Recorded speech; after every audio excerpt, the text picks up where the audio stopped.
आज की क्लास में हम बेसिक क्लास स्टार्ट करते हैं, जिसमें हम 5 टॉपिक बताएंगे। प्राकृत संख्या, पूर्ण संख्या, पूर्णांक, सम संख्या और विषम संख्या। चलिए सबसे पहले हम आते हैं प्राकृत संख्या पर।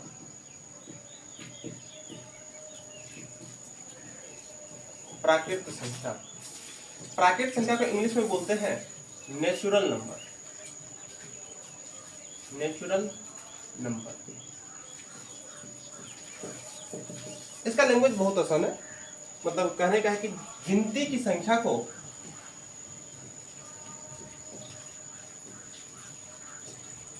गिनती की संख्या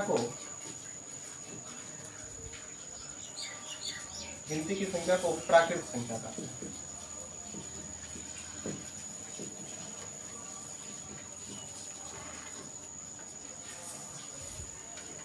अब देखो इसका एग्जांपल हो जाएगा, जैसे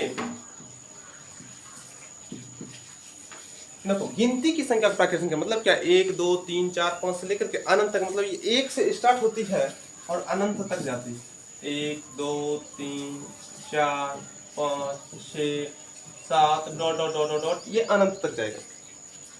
और इसमें याद रखिएगा कि प्राकृत संख्या में, नेचुरल नंबर में ना ही जीरो आती है, मतलब ना ही जीरो आती है, या फिर यदि कोई संख्या यदि डेसिमल में है, जैसे हो गया 7.2 3.5 4.9, या फिर माइनस में कोई संख्या आ जाती है, -3 -7/2 या 8/3, कुछ भी अगर बाय भी चला जाता है, ये संख्या प्राकृत संख्या में नहीं आती है। इसका रीजन क्या है कि देखो, प्राकृत संख्या का कहने का मतलब है कि हमें प्रकृति से मिली है। अब जैसे प्रकृति से मान लो कि जैसे 5 महासागर है, तो ये महासागर कभी माइनस में तो नहीं है, प्लस में ही है, मतलब 5 सिंपल सी है, या फिर 5.5 नहीं है। तो इसी को कहते हैं कि हमको प्रकृति से मिला है। जिस तरह से 10 नदी मान लो है, तो उसी तरीका से, या फिर अपने परिवार में ही ले लो, तो जब प्राकृत संख्या की गिनती आई तो अपने परिवार में ले लो, सदस्य की संख्या जब गिनने स्टार्ट हुआ तो 1 सदस्य था तो 1, 5 सदस्य का परिवार हुआ तो हो गया 5। तो उसी तरह से कभी 5.5 5.25 3.5 ये सब में नहीं आया, न डेसिमल में आया। तो इसलिए इसको क्या बोला जाता है, प्राकृत संख्या बोला जाता है। तो प्राकृत संख्या का एकदम सिंपल रूप होता है 1 2 3 4 5 6 7। प्राकृत संख्या भी जीरो से नहीं आया। अगला संख्या है, और इसका खोज अभी तक कौन किया है ये नहीं पता है, किसी को नहीं मालूम है, इसीलिए इसका नाम रख दिया गया है प्राकृत संख्या। उसके बाद अगला नंबर आता है होल नंबर, जिसको बोलते हैं पूर्ण संख्या।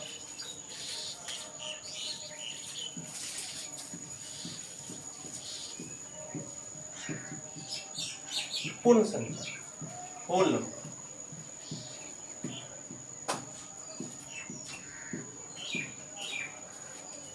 होल नंबर तो क्या है कि गिनती की संख्या के पहले यदि हम जीरो लगा देते हैं तो उसको हम बोलते हैं पूर्ण संख्या। तो कहने का अर्थ है कि शून्य सहित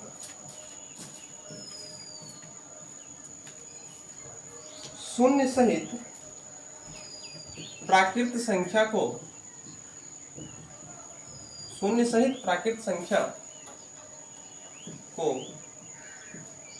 पूर्ण संख्या कहते हैं।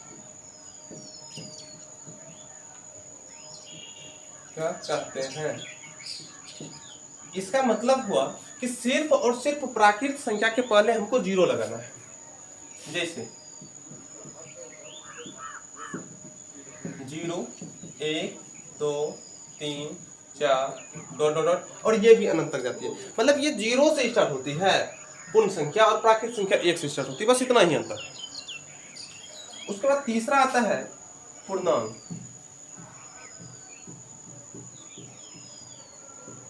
पूर्णांक संख्या, जिसको इंटीजर बोलते हैं।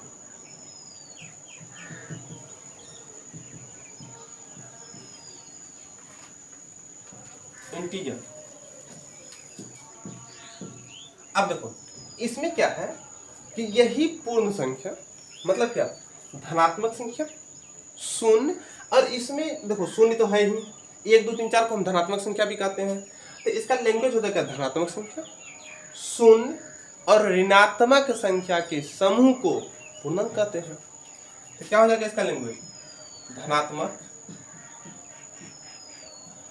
शून्य एवं ऋणात्मक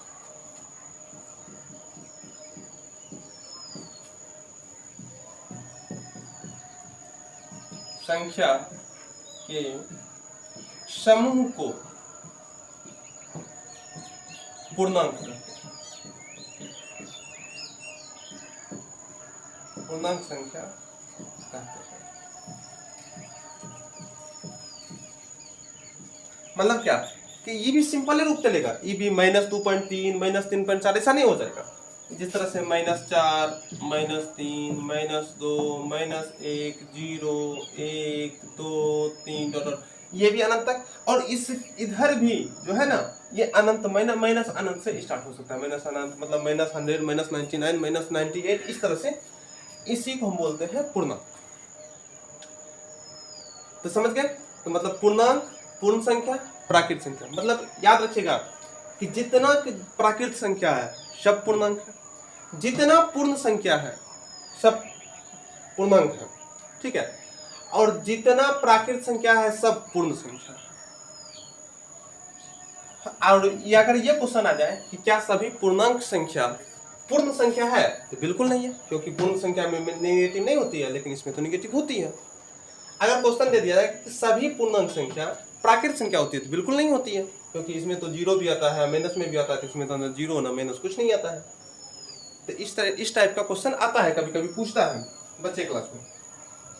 और अगला टॉपिक आता है सम संख्या।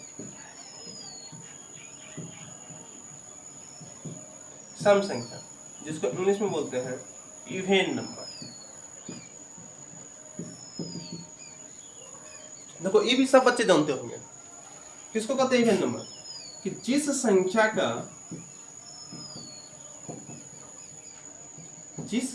का इकाई अंक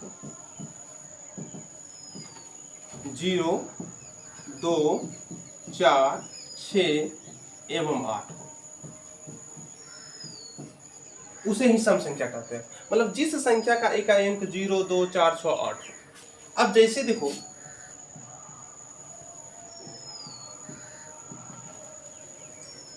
जैसे मान लो कि यही एग्जांपल हो गया 2 4 6 8 10 12 14 16, या फिर कितना भी बड़ा भी संख्या क्यों ना हो। जैसे मान लो कि इतना बड़ा 7354, तो क्या लास्ट में 4 आया? लास्ट में 4 है, इसका मतलब क्या है? ये इवेन नंबर है। अगर यही संख्या दे दिया जाए 753, कहेगा कि ये इवेन नंबर है? बिल्कुल नहीं है, क्योंकि लास्ट में 3 है। इसके तो लास्ट में मतलब 0 2 4 6 8 रहेगा, तभी यह सम संख्या कहलाएगी। तो अगर ये 3 की जगह 3 के बाद अगर एक 0 भी आ जाए, तब ये हो जाएगा सम संख्या। ये सम संख्या हो गया। इसी तरह से जितना संख्या लिख सकते हैं, इसका भी कोई अंत नहीं है। और अगला टॉपिक आता है विषम संख्या।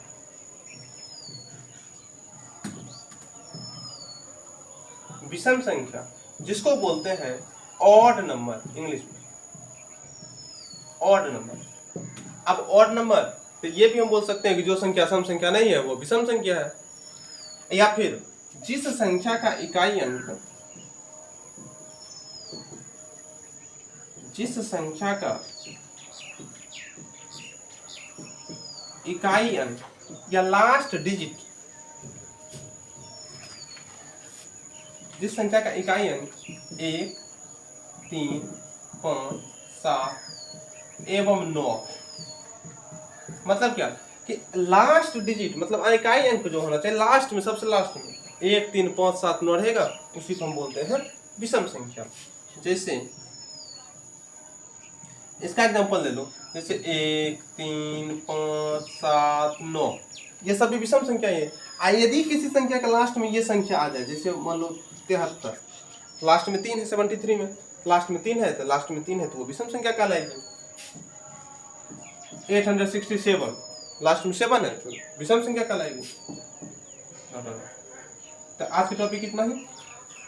अगले क्लास में जो है हम स्टार्ट करेंगे सम्मिश्र संख्या, जिसको बोलते हैं कॉम्प्लेक्स नंबर। और कॉम्प्लेक्स नंबर से ही विभाजित होती है रियल नंबर, काल्पनिक संख्या जिसको कहते हैं इमेजिनरी नंबर। उसके बाद उसी तरह से विभाजित करते हुए अगला क्लास में हम वही चीज स्टार्ट करेंगे, कॉम्प्लेक्स नंबर। धन्यवाद।